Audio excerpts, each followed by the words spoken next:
உயிரியல் முறையில் மரவள்ளியில் மாவு பூச்சி மேலாண்மை குறித்த விவசாயியின் கருத்தை இக்காணொளியில் காண்போம்.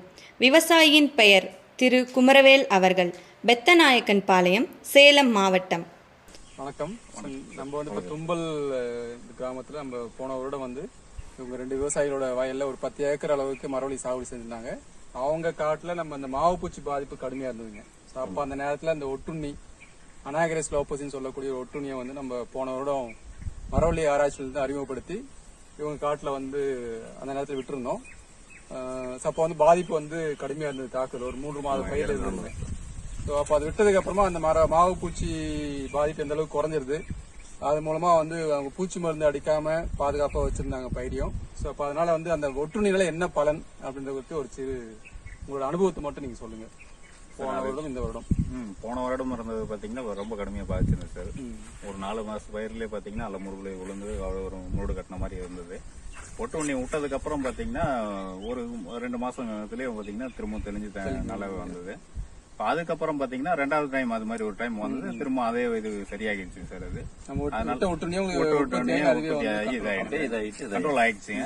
அடுத்த வயலுக்கு பரவனதும் பாத்தீங்கன்னா அதுவும் கண்ட்ரோல் ஆயிருந்தது. அதனால ஒன்றும் மகசூல் எதுவும் குறையல, நல்லாவே இருந்தது. ஆனா திரும்ப அதுக்கு அடுத்த வருஷம் பாத்தீங்கன்னா இந்த வருடம் பாத்தீங்கன்னா அந்த விடாத வயல்ல இருந்தது. ஆனா விட்ட வயல்ல இந்த வருஷம் கொஞ்சம் கூட பாதிப்பு கிடையாது. விடாத வயல்ல இருந்தது ஃபர்ஸ்ட் ஸ்டார்டிங்ல விடவும் அந்த எந்த ஒரு பிரச்சனையும் பயிர் தெளிஞ்சு வந்துருது. அனுபவத்துக்கு அது ஒன்றும் பிரச்சனை இல்லை சார். மருந்து அடிக்கிறத விட ஒட்டுண்ணி விடுறது கொஞ்சம் நல்லா இருக்கு.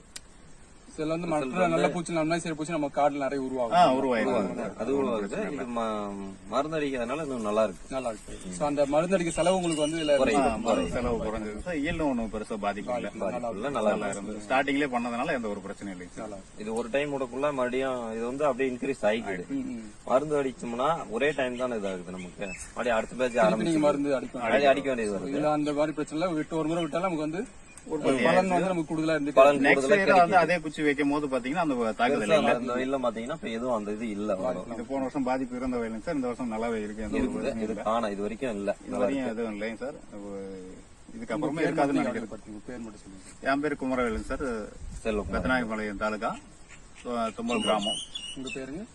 செல்வகுமார், பெத்தநாயக்கன்பாளையம் தாலுகா. எத்தனை வருஷமா நீங்க இந்த மரவள்ளி சாகுபடி ஈடுபட்டு? இப்ப 10 வருஷமா பண்ணிட்டு 2020 பாதிப்பு கடுமையா இருந்தது. ஆமாங்க சார். அப்பதான் ஃபர்ஸ்ட் ஸ்டார்டிங்கே அதுதான். அப்ப ரொம்ப கடுமையா இருந்ததுதான் சார். அப்புறம் உங்களுக்கு அங்க பார்த்து நான் கூட பக்கத்து வயலுக்குலாம் நிறைய மருந்து அடிச்சேன். ஆனா மருந்து அடிச்சும் அது பெருசா ரிசல்ட் கொடுக்கல. ரொம்ப நன்றி. ஓகே.